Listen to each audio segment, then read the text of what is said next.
distintos medios de comunicación, y algunos periodistas se dan cuenta de las inequidades, de las atrocidades del sistema, de las atrocidades de la derecha, cuando van a otros países. En Argentina no se dan cuenta. De todas maneras, es meritorio que en otros países se den cuenta de cómo en algunos casos el sistema actúa brutalmente y hasta se animan a llorar por las situaciones que pasan en el extranjero. Muchas situaciones muy similares a las que han pasado acá, muchas políticas similares y violentas como han pasado en la República Argentina. En Bolivia la están pasando muy mal todos los periodistas, por eso nos solidarizamos con nuestros compañeros, con todo, absolutamente todo. La verdad que sentimos lo que les está pasando verdaderamente. Creemos que es una locura lo que está sucediendo. Están ahora en este momento en la embajada argentina en Bolivia, refugiados muchos de los periodistas argentinos, y ahí también está, repito, nuestro periodista de C5N llegando a Bolivia, pero está muy tensa la situación. No sabemos si vamos a poder establecer comunicación telefónica porque la verdad es que hay muchísima tensión. ¿Y cómo no va a haber tensión después del tuit que publicó la supuestamente presidenta de Bolivia? Fíjate lo que decía Janine Áñez: saludo el reconocimiento del gobierno de los Estados Unidos a nuestro gobierno, al tiempo de agradecer al secretario Pompeo por sus palabras de respaldo frente a la gran responsabilidad de pacificar nuestro país y llevar adelante elecciones en el plazo más breve posible. ¿Qué te venimos diciendo hace 2 programas? ¿Te mostramos pruebas? Bueno, no queda absolutamente nada por demostrar, salvo una cosa muy interesante que vas a ver hoy. Salvo los militares que fueron de alguna manera intervenidos en los Estados Unidos, que fueron formados en los Estados Unidos, y vas a ver quiénes son los que hicieron el golpe y por dónde pasaron antes. Pero ahora vamos a escuchar al ministro de Gobierno, Arturo Murillo, porque dijo que iba a casar a Juan Ramón Quintana, ex ministro de la Presidencia. Así como lo escuchás, en medios de comunicación, un ministro de Gobierno dijo: vamos a casar a Quintana. Vamos a casar a Quintana, dale. Esta mañana le advertí, y él sigue haciendo sedición, sigue comportándose de una manera destructiva, buscando que mueran bolivianos, porque es un hombre que se alimenta de la sangre del pueblo. Es un hombre que se alimenta de la sangre del pueblo. No vamos a permitir aquello. Voy a inmediatamente me ponga en reunión con la policía y pueda hablar con ellos y pueda dar las instrucciones necesarias.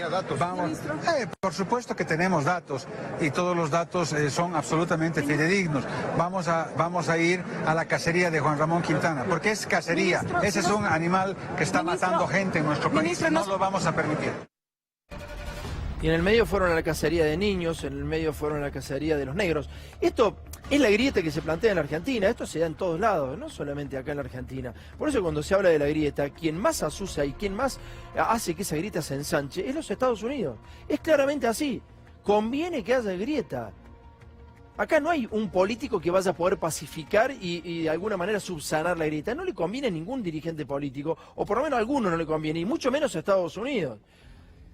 La grieta se plantea entre los negros y los ricos. La querés más fácil. En la Argentina hay algunos periodistas que no la pueden ver. Cuando van a Bolivia se dan cuenta de que la cosa es así. Y entonces, ¿de qué lado te vas a poner?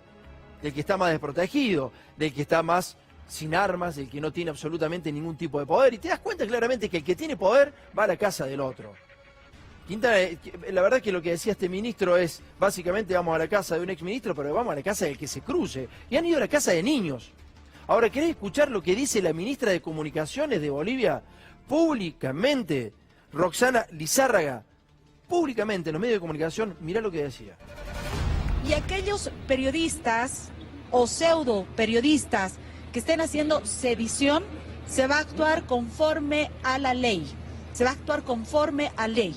Porque lo que hacen algunos periodistas que son, en algunos casos, bolivianos o extranjeros que están causando sedición en nuestro país, tienen que responder a la ley boliviana. Algunos periodistas bolivianos extranjeros que ya estarían identificados porque están causando sedición en Bolivia. Sí, ya, ¿no?, se tiene. Porque ya se tiene, y el ministro de Gobierno va a tomar las acciones pertinentes en todo esto.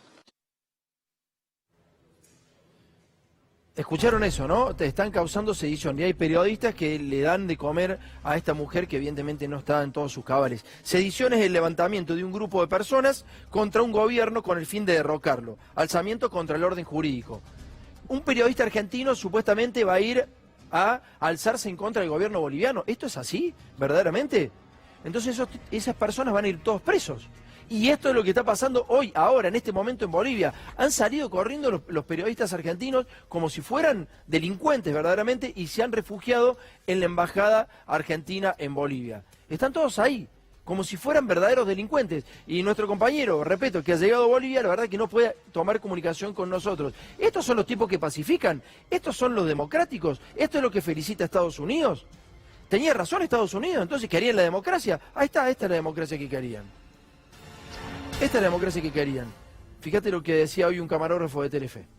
Bueno, compañeros, nos están evacuando porque la agresión hacia los medios de prensa son cada vez peor. Entonces el canal está viendo la forma. Esto rojo es del sol y de los gases, que algunos dicen que no tiraron. Parece que los inventamos nosotros. Bueno, nos están evacuando, estamos con todos los equipos ya preparando para salir rumbo a Los Altos, que es un lugar donde más o menos nos cuidan. Y bueno, trabajaremos lo que podamos de ahí, veremos qué decide el canal, si nos retira o no. Es una pena que por decir la verdad te tengas que ir corriendo como un delincuente. Nos tratan de sediciosos por los medios, una vergüenza. Pero bueno, aguante la América Latina. Lo que está diciendo ese camarógrafo que justamente los seguidores de Evo Morales son los que los protegen. ¿Por qué crees que los protegen los seguidores de Evo Morales? Porque necesitan que cuente la realidad y que vean la realidad, que la transmitan. ¿Y por qué no los cuidan la gente esta que responde a Estados Unidos? Porque no necesitan que cuenten la realidad, que no cuenten la verdad. Porque la OEA está detrás de todo esto, también como instrumento de los Estados Unidos. Es sumamente grave lo que está pasando. ¿Y sabes por qué estamos haciendo hincapié en esto? Porque nosotros tenemos también recursos naturales que cuidar. Nosotros también tenemos muchos recursos naturales que cuidar. Esta no es una fijación o una postura. Creo que Alberto Fernández ha sido muy duro y la verdad que ha fijado su política, te diría que hasta un extremo. Ha marcado la cancha y ha pasado todavía la marcada de cancha hacia los Estados Unidos, que es un eje muy importante en América del Sur. Hay algunos países que se han alineado, hoy Argentina está alineada con Estados Unidos, y lo que ha planteado el presidente electo, Alberto Fernández, es que a partir del 10 de diciembre no será así. Y entonces, ¿qué puede pasarnos? ¿No nos vamos a dar cuenta cuando acá se produzcan estos desmanes, si es que se producen, si es que Estados Unidos necesita los recursos naturales de Argentina, el mismo litio que tiene Bolivia, el petróleo, el gas? Por eso lo estamos haciendo, para tratar de abrir los ojos, para que todos los ciudadanos podamos reconocer que esto es un golpe. Medios argentinos decían, ¿es un golpe o no es un golpe? Se hacen la pregunta retórica de si es un golpe o no es un golpe. Es un golpe de acá a la China. Esos mismos medios podrían ser responsables de que Estados Unidos también tome carta en el asunto. Quieren los recursos naturales argentinos. Somos la segunda reserva de gas y una muy importante reserva de petróleo en el mundo. ¿Y entonces qué? ¿Qué nos va a pasar? ¿No vamos a identificar estas cosas? Vamos a ver qué pasaba con un periodista de RT también que estaba en Bolivia y no podía trabajar. Que nos han engañado. La sociedad está fracturada en estos momentos en dos partes. Lo que estamos viendo aquí, que son gente a favor de lo que están viviendo, están a favor de la autoproclamada presidencia, y esto es la situación. En estos momentos está siendo difícil trabajar, nos están diciendo que estamos mandando. La realidad es que el autoproclamado gobierno que ya han sido nombrados 11 ministros, ya están diciendo que todo este proceso no es un golpe de Estado, que lo que se está viviendo aquí es a través del Tribunal Constitucional, que el Tribunal Constitucional aceptó lo que está pasando y que por tanto no hay ningún golpe de Estado. Es lo que dice una parte y eso es lo que aquí están intentando contar. Nos están diciendo que no nos estamos informando, que no estamos contando la verdad. Esta es la situación que se vive a día de hoy, que es muy complicado, con gritos de no mientas, y aquí esta es la realidad, el conflicto social que se está viviendo, donde vemos a dos partes totalmente divididos, dos partes con rabia, pero también con miedo.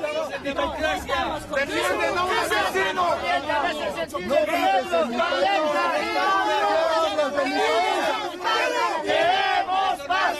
¡Queremos paz! ¡Queremos paz! ¡Queremos paz! Esos son los que quieren paz. Fíjate que eran rubiacitos, clase media, no son los negros los que hacen eso, ¿no?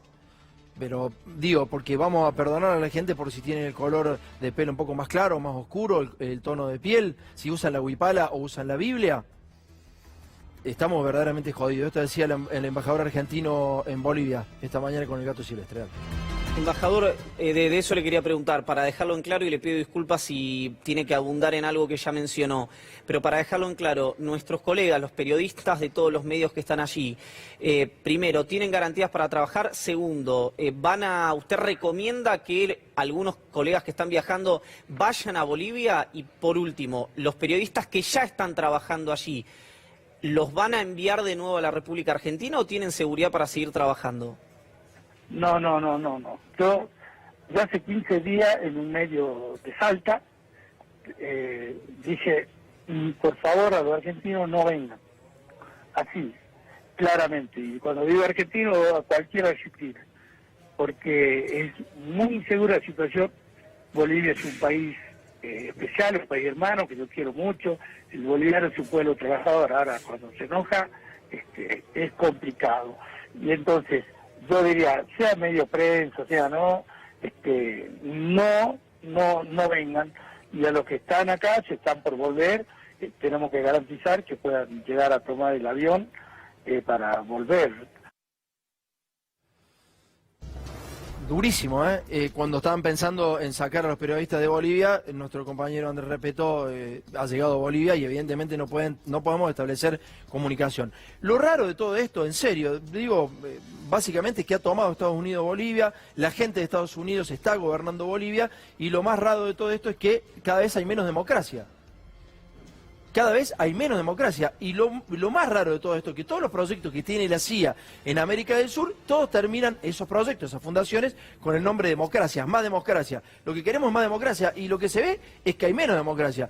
El golpe de 76 también era en pos de la democracia, ¿no, Jorge? Sí, claro. Muchas veces se ha utilizado para movidas fascistas discurso democrático. En este caso hablan de democracia y también de derechos humanos. Claro, curiosamente. Sí. Derechos humanos y democracia, sí, claro. Y van a la cacería de ministros, la cacería de periodistas. Gaby, ¿cómo estás? Buenas noches. Hola, ¿qué tal? Muy buenas noches. ¿Bien? Bien, muy bien. Obviamente tensionado, ¿no? La situación de los periodistas allá en Bolivia es acuciante. Digo, para quienes a veces ven ataques a la libertad de prensa en Argentina por meras declaraciones, estamos viendo ataques en serio. Miguel, ¿cómo estás? Buenas noches. Buenas noches. Tenés compañeros allá en Bolivia que han sufrido, hemos visto, ¿eh? Sí, compañeros que no saben cómo van a volver y cuál es la situación. Es una situación muy compleja. Y lo que vos decías, incluso se ven páginas web que son manejadas por la CIA. Cuando hay un país que tiene un gobierno que es pro mercado, ellos lo que hacen es apoyarlo, financian periodistas y financian organizaciones porque dicen que eso favorece la libertad. Pero cuando hay un gobierno que interviene demasiado en el Estado, bueno, ahí lo que hacen es generar un financiamiento para atacarlos. Está la mesa de filósofos y acá podemos abrir preguntas a los muchachos que han pensado y repensado la situación de Bolivia. ¿Cómo anda, Gustavo? ¿Cómo estás? Buenas noches. Buenas noches. Daniel, ¿cómo estás? ¿Qué tal? ¿Todo bien? Todo bien. ¿Por dónde empezamos? A mí me llamó mucho la atención el tema de la Biblia. Mucho me llamó la atención que viniera Camacho con una Biblia y que la actual presidenta de facto también esté con una Biblia. Y me empecé a buscar en torno de por qué la Biblia, ¿no? Es decir, cuál era la necesidad. Y me encuentro con que un 20% son evangélicos de los habitantes de Bolivia. Sí, el 20%. Un 20%. Es decir, hay 1.200.000 personas que son evangélicos. Entonces eso es interesante porque cuando nosotros pensamos en las relaciones de los sujetos, digamos, del pueblo, ¿no? Y queremos pensar el pueblo y uno ve que hay un pueblo que se pega un tiro en el pie, digamos, a pesar de todo lo que ocurrió de la mano de Evo Morales, hay una intención de pelear contra Evo Morales y de establecerse en un lugar bastante distinto. Y entonces ahí uno empieza a pensar que hay en esta trama de los sectores populares hay un alto porcentaje de evangélicos. Entonces, ¿Pero qué quiere decir? ¿Quién maneja a los evangélicos en Bolivia, supuestamente? Bueno, digo...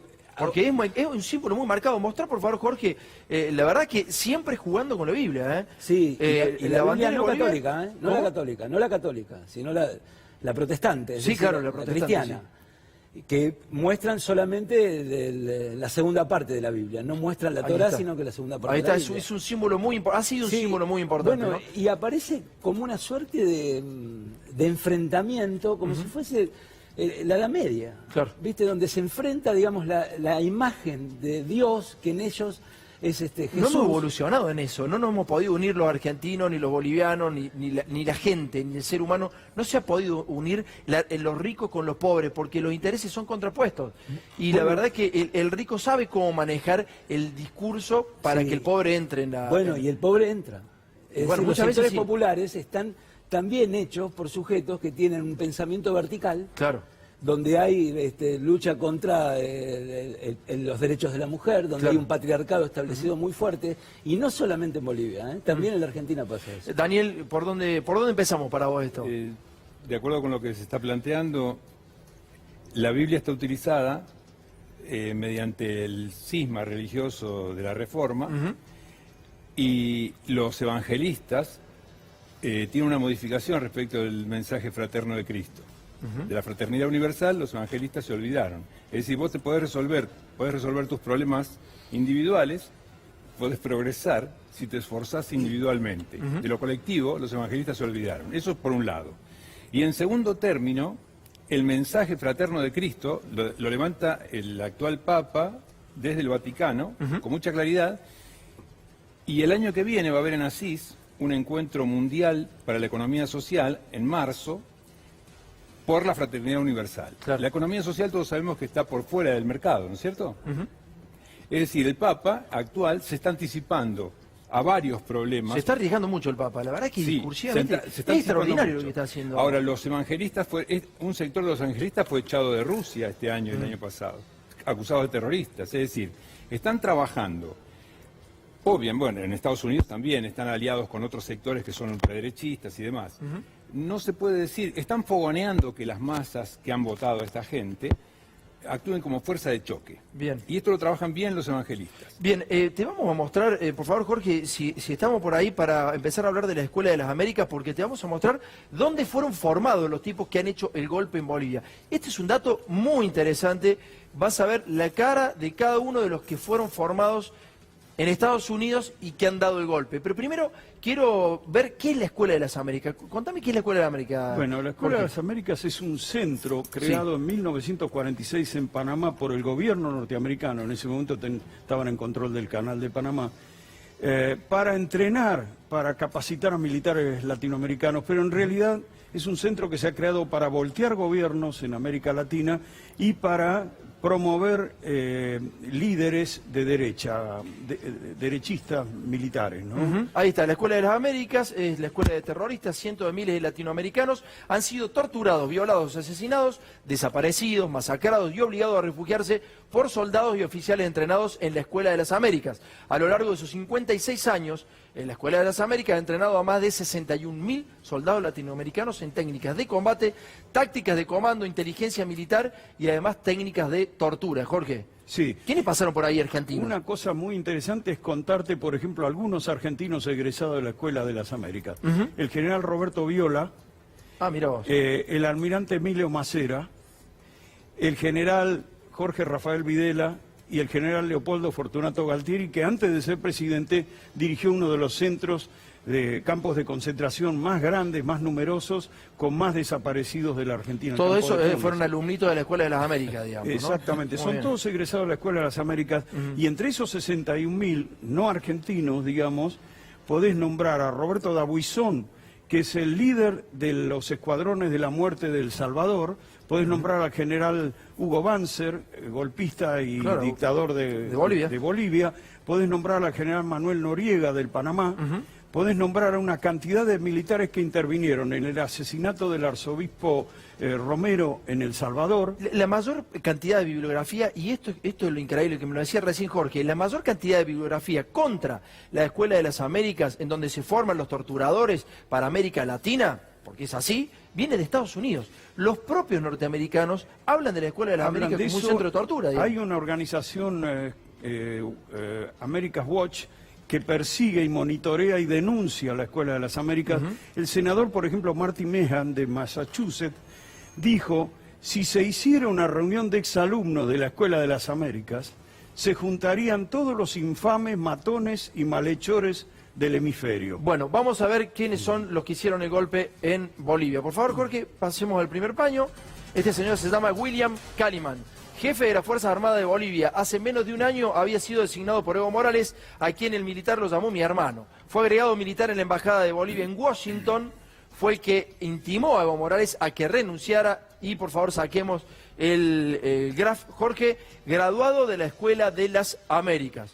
¿Escuchaste? El tipo que le pidió a Evo Morales que se fuera es graduado de las Escuelas de las Américas. Dame el próximo, por favor, paño. En el próximo paño vamos a ver a Vladimir Yuri Calderón, comandante general de la Policía de Bolivia. Condujo la insurrección policial y le pidió la renuncia al presidente, expresidente de la agrupación de agregados policiales de América Latina, con sede en Washington. Ese organismo tenía estrecha relación con el FBI y la CIA. También graduado de la Escuela de las Américas. Vamos a ir. Manfred Reses Villa, militar retirado, graduado de la Escuela de las Américas. Vamos con el próximo.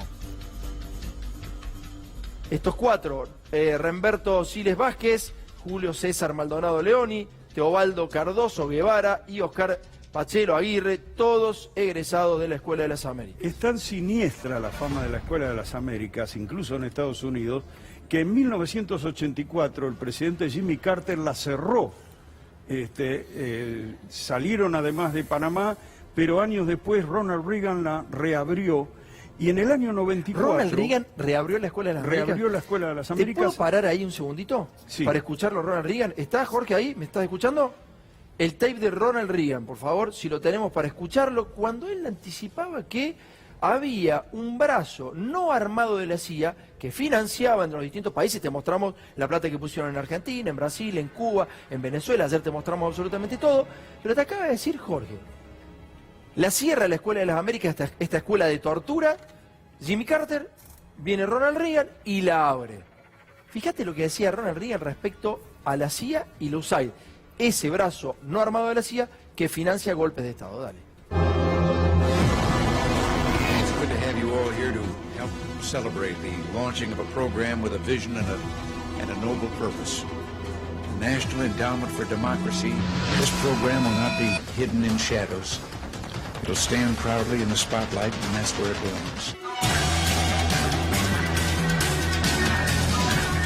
Salía de la oscuridad a la transparencia, supuestamente. Vimos que financia periodistas, vimos que financian organizaciones de derechos humanos.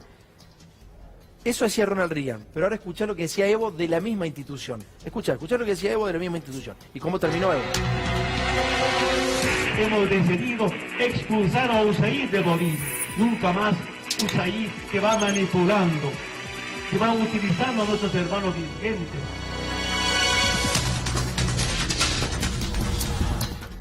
Lo expulsó Evo Morales al brazo no armado de la CIA. ¿Y cómo terminó Evo Morales? Claro, ahí tenés. Y además, en 1994 se desclasificó la CIA, desclasificó documentos que permiten saber cuántos manuales en castellano había editado la Escuela de las Américas para entrenar a los militares latinoamericanos en materia de extorsión, soborno, amenazas, tortura, masacres de todo tipo, asesinatos. Hay una mujer muy interesante. Hay un famoso manual que se llama Kublark, claro, que enseña cómo torturar por medio de descargas eléctricas. Eso era la CIA. Sí. Eso era la CIA. Bueno, hay un libro muy CIA, interesante. Hablando de los manuales que usaba la Escuela de las Américas. La doctrina del shock de Naomi Klein es muy interesante. Y fíjate cómo termina todo este relato con la presidenta, entre comillas, Áñez, tuiteando esto, para que quede bien claro, ¿no? Para que quede bien claro que no son elucubraciones ni nada. Saludo el reconocimiento del gobierno de los Estados Unidos, a nuestro gobierno, al tiempo de agradecer, claro, a Mike Pompeo, obviamente, por sus palabras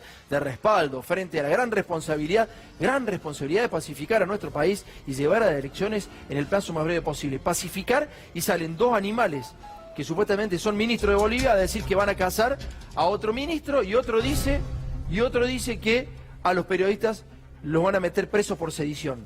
por sedición a los periodistas. Yo agregaría una Dale. cosa, que la Escuela de las Américas corresponde, digamos, al periodo de la Guerra Fría. Es decir, que el objeto era el comunismo, Claro. el objeto era la intromisión del comunismo dentro de América, etcétera. Ahora es otro el asunto, es decir, ahora es el litio, es Ahora es el terrorismo. Ya no es el terrorismo, sino un principio económico. Entonces es más complicado el asunto. Bueno, pero quienes se oponen a ese negocio, está bueno, porque son los mismos a los que le dicen comunistas. Sí, pero es el tipo perdón, hay un que cambio- piensa en el otro. Hay un digamos. cambio de paradigma, en realidad.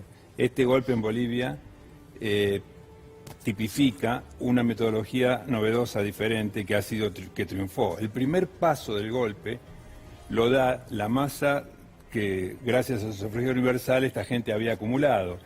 La masa es fascistizada, adicta, impulsada mediante la construcción del odio que trabajamos hace 6 meses acá, y llevada como fuerza de choque. Esto es el primer paso. El segundo paso lo da la policía y lo da las Fuerzas Armadas. Claro, ahora yo veo similitudes. Es muy importante Es el importante cambio eso, porque es es cierto. completamente distinto. La metodología es distinta. Las Fuerzas Armadas en Bolivia en este momento están barriendo las calles, están arreglando, tienen una función positiva. Como en Chile. ¿Sí? Es decir, están lavándole la cara a las Fuerzas Armadas golpistas. Claro. Pero por supuesto que eso es la nación imperial respaldada y ya sabemos lo que es. Yo veía algunos de los discursos que dicen algunos de los ministros actuales, ministros entre comillas, vamos a hablar de ministros entre comillas, en Bolivia, y son muy parecidos a muchos discursos que tuvo la gente de Cambiemos.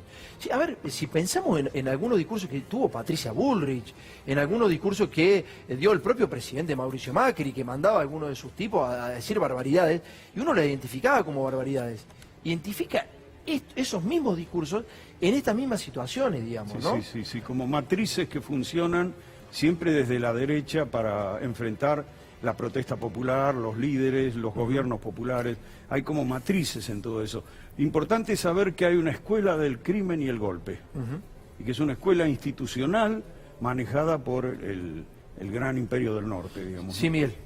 Lo que también ocurre es que empiezan a hacer en muchos lugares lo que se conoce como golpe blando, que hay un intelectual, Gene Sharp, que lo empezó a desarrollar. Eso que implica que ya no tiene legitimidad el golpe de las Fuerzas Armadas. Entonces, como ellos te planteaban, necesitan convencer a gran parte de la sociedad para que vaya contra gobiernos populares. A partir de ahí pueden avanzar diciendo que no son ellos los que toman el poder.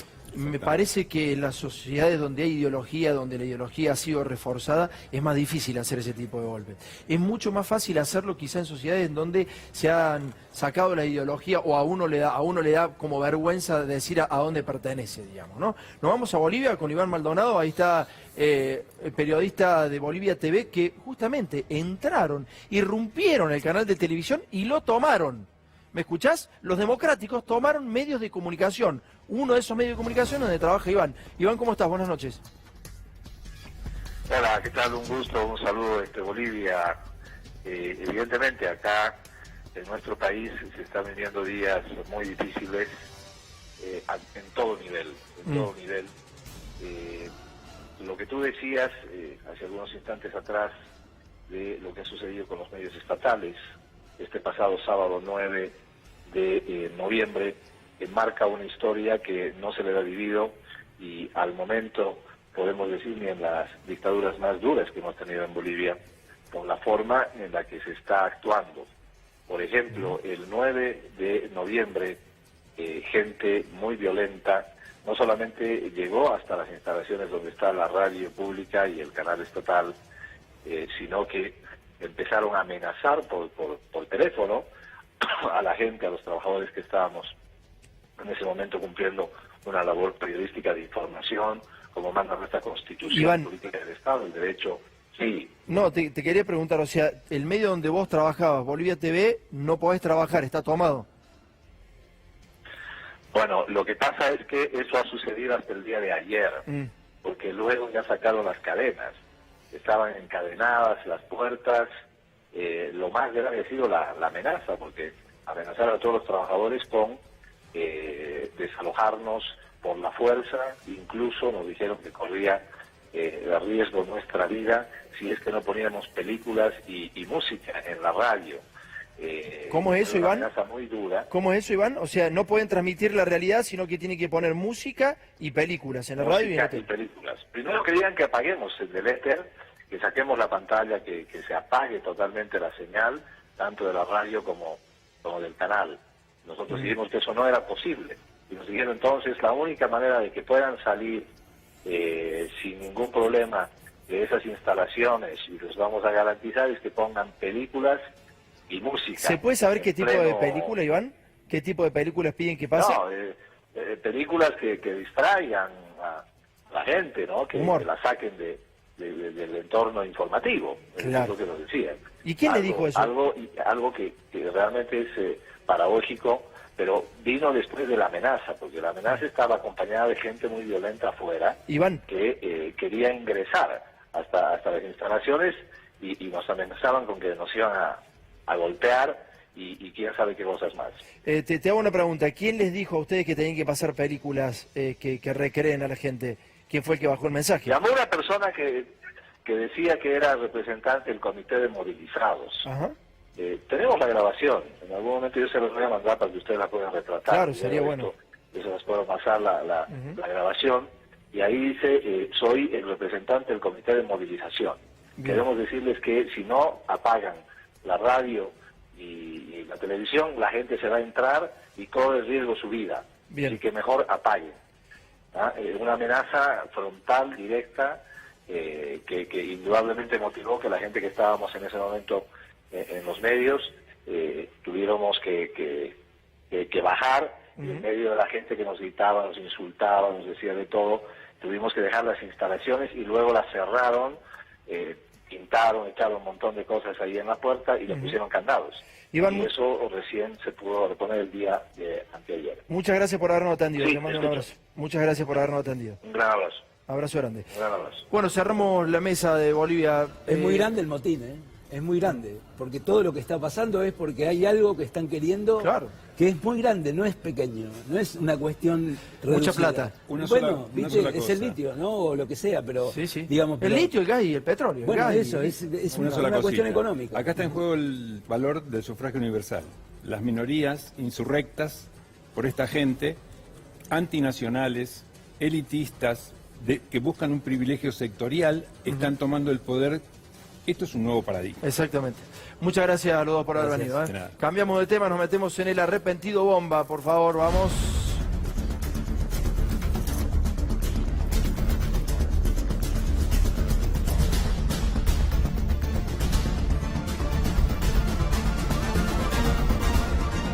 Hace rato que está amagando con hablar, hay mucha gente que está muy preocupada. ¿Qué pasa con este? ¿Es arrepentido bomba? Gabriel, buenas noches. Bueno, buenas noches. En principio, 3 de diciembre va a ser la fecha en la cual el fiscal Curi, fiscal federal de Dolores, se siente y lo escuche, en principio. Vamos a ver qué tiene D'Alessio para decir. A ver, desde hace bastante tiempo están viendo señales respecto a que podría llegar a ser arrepentido. Finalmente ayer concreta un pedido concreto que es dirimido al fiscal Curi, el fiscal lo cita, pero lo cita el 3 de diciembre no porque el fiscal no quiera escucharlo ya, sino porque D'Alessio plantea que necesita preparar su declaración y que necesita mínimamente 15 días para hacerlo. Acá primera señal de alerta, digo, a todos o a muchos generalmente les gustaría que fuese D'Alessio un arrepentido bomba, que apunte y cuente la verdad sobre la trama de espionaje que todos sospechamos está por detrás de toda esta red que ha descubierto el juez federal de Dolores, Alejo Ramos Padilla. Pero atención, yo digo, tengamos cierta prudencia respecto a este punto, porque primero, le aplica lo que a todos los arrepentidos, sentarse, contar algo que sea real, verdadero, que apunte hacia arriba y que tenga pruebas. Claro. Porque eso es esencial, Claro. si no es meramente negociar una mejora en sus condiciones, algo que D'Alessio viene queriendo hacer, lo ha hecho por vías formales, informales, alguna carta que ha surgido por ahí, también planteaba esa cuestión de pasar a ser un activo del contrario, por así decirlo. Si había trabajado para el macrismo, ahora quería trabajar como para el frente de todos. Una cosa bastante sospechosa desde el punto de vista de cuál es su afirmación o sobre qué se va a afirmar D'Alessio para contar o enfrentar al fiscal Curi. Esto en principio. Segundo, tiene que considerarlo el fiscal Curi, pero tiene que aceptarlo Alejo Ramos Padilla. Alejo Ramos Padilla tiene como antecedente haber, digamos, descreído en parte con argumentos jurídicos de la supuesta constitucionalidad de la ley del arrepentido. Por lo tanto, atención con esto. ¿Por qué este tipo puede mentir? Digamos, sabemos que D'Alessio es un mitómano, es un tipo complicado, complejo, que tiene intereses muy fuertes, que responde a intereses muy fuertes, o sea que en base a todo eso también puede ser su declaración. Sí, digamos, ¿no? y en base a mejorar su situación y obtener algún beneficio particular, más allá de lo que consideramos dentro de la ley de arrepentido. Está bueno, cuando vas a juicio te reducen 1/3 de la condena según lo que te corresponda. ¿Te parece punto. positiva la ley del arrepentido o no? A ver, es una herramienta que ha nacido a la luz de la política. Sí. Por ende, su aplicación ha sido discrecional. En algunos casos ha funcionado, no en ninguna causa de las que conocemos, porque evidentemente funciona para cuando vos tenés a alguien que puede arrepentirse en el marco de una organización de narcotráfico, por ejemplo, y puede aportar, entre otras cosas, por ejemplo, información sobre cuándo va a llegar un cargamento de tales y tales características. Entonces el arrepentido que eso se prueba, sirve. digamos. Claro. Eso se aprueba, se puede constatar, puede ayudar a las autoridades.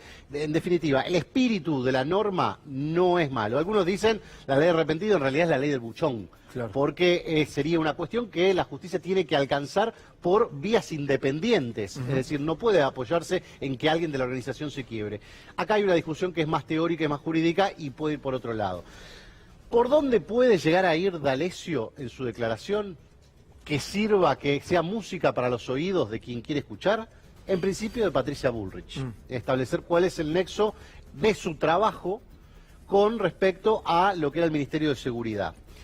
Segundo, traicionar algo que hasta ahora no ha hecho, que ha sido la protección sobre el fiscal Stornelli. El fiscal Stornelli también juega su propia estrategia en torno a esta cuestión, más preocupado quizás por el ala disciplinaria de la Procuración General y por su inminente jubilación que por la causa penal en sí, porque ya ha planteado cómo va a ir avanzando hacia finalmente presentarse la declaración el 29 de noviembre. La estructura de la Agencia Federal de Inteligencia. Él ya ha mencionado que trabajaba bajo promesa de algún cargo, de la remuneración de algún cargo, con Bogoliuk y de Gastaldi, y puede ser que apunte más arriba, quizás hacia Pinamonti, quizás hacia la señora Ocho, como se la conoce, Silvia Mascalani. Puede haber un nexo hacia ese lado que apunte, porque algo ha dado a entender respecto a que podría dar información sobre ese vínculo. ¿Tendrá pruebas de eso? Porque eso también está muy atado a todo lo que estemos hablando, y es lo que dijo D'Alessio del día 1 hasta ahora, tiene que aportar pruebas que certifiquen o que permitan a la justicia acercarse. Si no, esto es como cuadernos. Digo cualquier cosa, me voy a mi casa y después tratan de machearlo, de empujar la declaración de arrepentidos sobre esta cuestión. Obviamente hay que tener un reclamo mancomunado para que la audiencia se filme el eventual caso, algo que Alejo Ramos Padilla tiene bien claro, porque de hecho filma todas las audiencias. O sea, no las de arrepentidos, porque no hay, pero filma toda la audiencia que toma la audiencias. filma. Todas están filmadas, todas están bajo registro. A ver, ¿ha insinuado D'Alessio, o por lo menos lo ha dado a entender a su entorno, que pueda llegar a hablar de Carrió? Y puede llegar a hablar de otros miembros de inteligencia que ya no están más, de los más altos que ha habido en la República Argentina. A ver, de lo interesante que puede llegar a hablar también, y es su participación en la causa gas natural licuado. Esa participación de D'Alessio en gas natural licuado, que impacta sobre Stornelli, que es el que le toma declaración en febrero de una manera secreta, después se incorpora al expediente y después sustenta cuando la causa gas natural licuado se cae por la pericia trucha de David Cohen. Bueno, ¿qué es lo que avanza? El tema de los seguros marítimos. Y ahí es donde D'Alessio, que según otro testimonio que está en Dolores, se roba información de Enarsa, que es la información que termina presentando, que le llegó como vía anónima a su estudio jurídico, y eso lo valida el fiscal Stornelli, es un punto crucial porque la causa gas natural licuado, jurídicamente, es la matriz de la cual sale Cuadernos. Es decir, su vitalidad no representa tanto el contenido de la causa como el andamiaje jurídico que se creó para, por ejemplo, no enviar a sorteo los primeros indicios de la causa Cuadernos y atarlos a gas natural licuado, cosa que ha criticado, entre otros, el fiscal Jorge Di Lello cuando declaró absolutamente nulas las indagatorias y mal arrepentido. Después hay un punto que es interesante, que lo ha manifestado el propio D'Alessio de manera informal, y es apuntar al sector de energía de Cambiemos, tanto Hugo Balboa como Juan José Aranguren, y como a otros miembros de lo que era el gabinete de energía de Juan José Aranguren. Y hasta llega a la constitución societaria de Flybondi. Hombre, ¿qué tiene que ver? Bueno, toda esta ensalada es la que D'Alessio plantea informalmente como elementos que él podría aportar o podría ampliar la visión o la investigación en cuanto su situación mejore, evidentemente. Por eso, hay que tener prudencia respecto a si finalmente va a declarar como arrepentido. Si este tiempo no le servirá al propio D'Alessio para negociar algo que él crea que puede negociar con alguien. Hay que ver si puede. Que el juez Alejo Ramos Padilla lo acepte finalmente, crea que es útil algo de lo que pueda decir, o si es más de lo mismo. Y finalmente a quiénes y por qué lo señala y qué pruebas aporta para ver si la investigación se puede expandir o no. Gracias, Gabriel. Nos vamos ahora al desguace en el INTA. Vamos a hablar ahora de lo que está pasando en el INTA. Lo que vas a ver son pruebas contundentes de lo que está sucediendo en el Instituto de Tecnología Agropecuaria. En estos momentos está sentado en nuestro estudio el director nacional del INTA y te vamos a mostrar pruebas contundentes de cómo han reventado a esta institución, que es una de las principales en la Argentina y uno de los principales motores del desarrollo en nuestro país. Miguel, estuviste en el INTA Castelar, ¿no? Sí, estuvimos en Castelar, en las instalaciones del INTA, y ahí lo que mostramos es la consecuencia del desguace y el recorte que generó el gobierno de Macri. Desfinanciaron, por ejemplo, la cartera de proyectos que realizaba informes anuales. Desfinanciaron el área de extensión, que es la que permite que se lleve el conocimiento de INTA hacia pequeños y medianos productores. Hoy tienen recursos para irse a veces en algunos vehículos, esos vehículos se rompen, se van los profesionales en colectivos, con las bolsas, con semillas, van a buscar asesorar a pequeños y medianos productores. Es una situación muy crítica, te diría que totalmente atada con alambre. Tienen cada vez menos recursos, alcanzan para los sueldos y para algunos gastos. Y lo peor de todo es que gran parte del dinero que le corresponde a INTA lo está usando el gobierno para gastos corrientes. En un ratito vas a ver a dónde van esos gastos corrientes. Van a inteligencia militar. Ahí van los 8.000 millones de pesos que le han sacado al INTA, pero primero vamos al informe. Dale.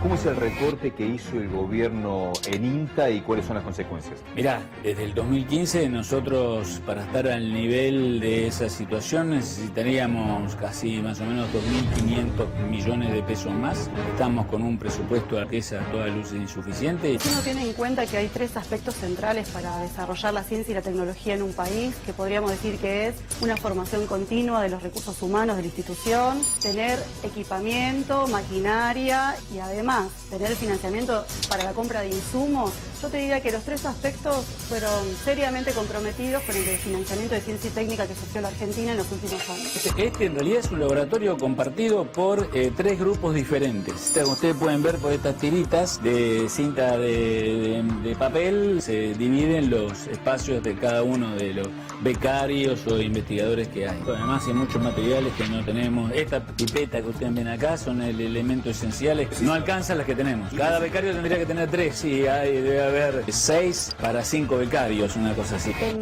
relación a la infraestructura, tenemos los edificios en condiciones bastante críticas. Esto es un edificio relativamente nuevo, pero bueno, no hubo posibilidad de mantenimiento de estos sectores. El lunes pasado se publicó un decreto de necesidad de urgencia firmado por el presidente Macri, donde avanza sobre el Fondo de Tecnología Agropecuaria del INTA, donde nos sacan 8.100 millones de pesos. El equivalente casi a un presupuesto actual del INTA. Pablo, ¿cómo está funcionando ahora la extensión en el INTA? El sistema de extensión de INTA no está teniendo financiamiento, no tenemos vehículos para funcionar, no tenemos para salir, para cubrir el combustible. ¿Cómo te fue afectando el recorte en extensión? Básicamente en la flota de vehículos, el poder movilizarnos y llegar a los barrios, las comunidades en las cuales trabajamos. Los autos están viejos, se rompe cada tanto, te dejan en la calle. ¿En cuánto perjudica a INTA este nuevo recorte? No, este nuevo recorte nos pone otra vez en el suelo. Ya estamos sin fondos para llegar a fin de año. El INTA necesita de acá a fin de año 80 millones de pesos para pagar gastos de funcionamiento y no los tenemos. ¿Ustedes ponen de su bolsillo para gastos del INTA? Sí, por supuesto, para gastos de trabajo. Eso lo hacemos muchos. ¿Es común que financien ustedes mismos al INTA entonces? Podría decirse que en algunos aspectos lo estamos haciendo. Yo creo que ahí también se muestra el interés que tenemos nosotros de que esta institución funcione. ¿Te impotencia vos el recorte de recursos a este nivel? Sí, porque no es que no hay recursos. Hay que tomar la decisión de que esos recursos se pongan en esto. ¿Estuvo ocurriendo una decisión política de sacar recursos de Yo creo que sí, porque los recursos están y se utilizan para otra cosa.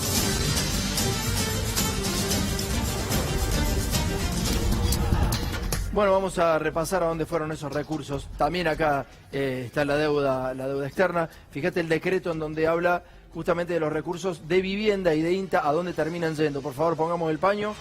El paño dice, si hay reasignación de presupuesto, va al Consejo de la Magistratura, una parte, inteligencia del Ministerio de Defensa, y se la sacan a viviendas de justamente el Ministerio del Interior, 65.000 millones y 8.000 millones al INTA. ¿Sabés cómo le van a pagar esto? Lo va a pagar Alberto Fernández en la próxima gestión. Fíjate cómo. Le van a dar un pagaré a los muchachos, un pagaré por 8.100 millones de pesos a partir del 13 de diciembre, que se lo van a pagar supuestamente en marzo. Héctor Espinas, el director nacional del INTA. ¿Cómo anda, Héctor? ¿Qué tal? Buenas noches. Gracias por la invitación. La verdad que los testimonios de nuestros compañeros de trabajo son un buen reflejo de lo que sucede. En el primer bloque mostrabas la situación de Bolivia, nuestra solidaridad obviamente con el pueblo y con los periodistas que allá están, y se hablaba del tema de soberanía, hablando del litio, del gas. La inversión en ciencia y tecnología tiene que ver con la soberanía. Y este gobierno ha decidido desfinanciarla brutalmente en todas las áreas. Quizás el caso más conocido ha sido CONICET. En el INTA esto ha sucedido exactamente lo mismo. Del año 2015 a la fecha, en todo lo que es gasto de funcionamiento, o sea, para moverse, el ajuste ha sido de casi el 80%. ¿Por qué crees que pasó esto? En realidad yo creo que hay una decisión ideológica de que por ahí se puede traer la tecnología e importarlo del exterior. Posiblemente hablando del litio, si no invertimos en tecnología, si invertimos en tecnología podemos hacer baterías y tecnología propia a partir de esos recursos, y de lo contrario, por eso digo que tiene que ver con la soberanía tecnológica. Es un plan que directamente lleva a perder soberanía y a generar posteriores negocios. Por supuesto, porque uno tiene que comprar todo y en realidad uno puede desarrollar. ¿Qué es lo que ha hecho el INTA? El INTA, prácticamente, dicho por economistas ortodoxos, por cada peso que se ha invertido en el INTA devuelve 10.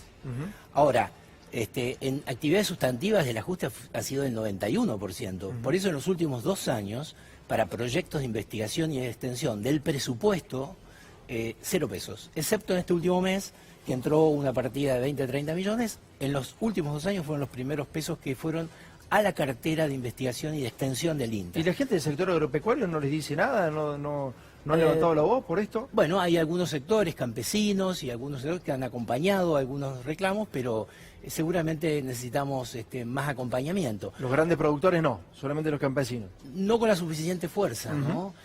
Por ejemplo, se ha hablado de los 8.100 millones que acaban de mostrar. Eso es, bueno, el INTA, ¿cómo funciona? Un porcentaje de las importaciones, un porcentaje de estadística va al INTA, es una ley. De eso, por ejemplo, para el próximo año están previstos que cada 34 pesos, 10 le van a dar al INTA. Este año, cada 14 pesos, que deberían ir todos, nos dieron 7. Y así sucesivamente. Todo lo que no se usa queda en un fondo, que es donde se toman estos recursos. Estos recursos no es porque el INTA no supo gastarlos, entonces lo vamos a usar en otro lado. ¿Cuánto tiempo tarda en recuperarse de esto? Porque esta de financiamiento, toda esta situación... La investigación tiene, los procesos de investigación y de desarrollo, el efecto que hoy se produce, a veces se muestran 6, 7, 8 años después. Claro. Incluso muchos de los temas que hoy están mostrando con orgullo, como actividades de investigación, BHA, bueno, temas en la primera línea mundial, han empezado hace 10 años. Claro. Entonces hay un delay entre lo que hoy quitamos y el efecto que se produce. Por eso la inversión en ciencia y tecnología es estratégica, no es una mirada de corto plazo, sino de largo plazo, y lo que se deja de hacer a veces rompe con una inversión de varios años hacia atrás. ¿Los pequeños productores se están organizando para a veces hacer una especie de vaquita y pagarle los gastos a los profesionales del INTA? Sí, y a veces los propios trabajadores ponen de sus bolsillos para moverse, para arreglar un vehículo, etcétera. Tengo 32 años en el INTA, viví la década del 90, fui extensionista y tenía la agencia de extensión en mi casa, porque no había ni plata para alquilar. Bueno, hemos vuelto de esa época. Héctor, muchas gracias por haber venido. A ustedes. Muchas gracias por estar y la verdad que lo del INTA fue verdaderamente vergonzoso lo que se ha hecho con esta institución. Nos vamos a la tanda y ya cerramos ADN, dale.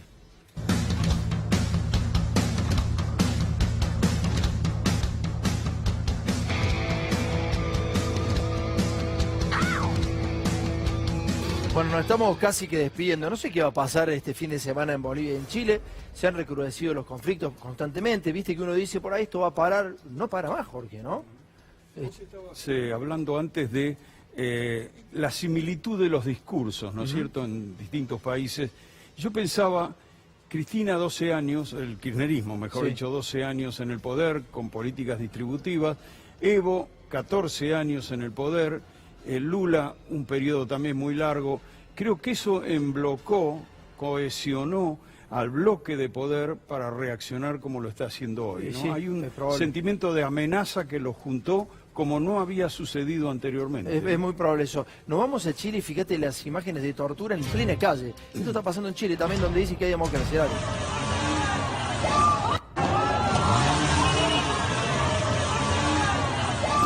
El enseñamiento con un pibe, ¿eh?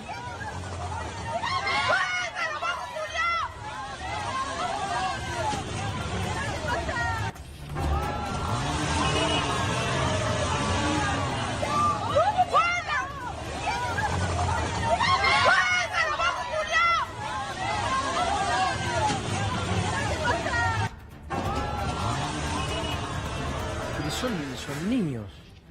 Las chicas, casi que niñas, van y lo sacan al carabinero. Una cosa tremenda. Esa es la democracia que estamos generando, ¿no? Esa es la democracia de Piñera, de la derecha. Lindo, lindo. Acá hubo un policía que fue preso por pasar por encima a alguien, a un indigente, durante un acto de represión. Es un delito esto, está claro. Es un delito, está registrado, está circulando por todo el mundo, y me imagino que no va a pasar nada con este policía, porque es lo que le ha pedido Piñera, además, ¿no? Sí, no, pero además lo que buscan es un acostumbramiento a que este tipo de situaciones sean normales, que no haya una condena y que la sociedad se empiece a acostumbrar también a que si levanta demasiado el dedo puede pasar esto. Sí. ¿Qué pasa en Bolivia? ¿Qué pasa en Bolivia? Igual que en Chile, dale.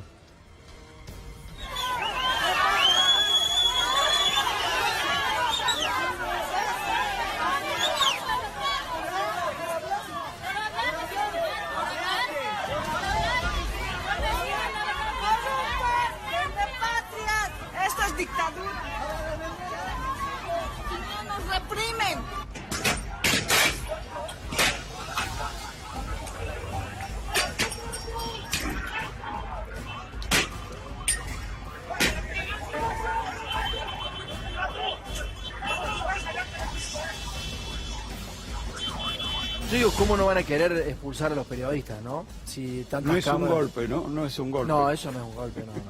No, esto es enseñarle a la población cómo tiene que ser el comportamiento, digamos. Es básicamente educarlos bajo la nueva enseñanza de las balas, digamos, ¿no? De la Escuela de las Américas. Es tremendo lo que acabamos de ver. Obviamente que van a echar a los periodistas, porque si hay un periodista va a registrar lo que estamos viendo y se va a enterar todo el mundo. Es tremendo lo que pasa en estos dos países, tanto en Chile como en Bolivia. En los dos lugares es tremendo. ¿Y sabes cuál es lo que cohesiona quizá todas estas protestas? En Bolivia quizá menos porque la economía estaba funcionando un poco mejor, pero es la desigualdad, la gran desigualdad que hay en los seres humanos. Y esto puede ser contagioso, obviamente. Muchachos, nos vemos el martes que viene. Muchas gracias a todos. Con ustedes nos encontramos el martes a las 22 horas y ahora se quedan con Julián Guarino. Muchas gracias a todos.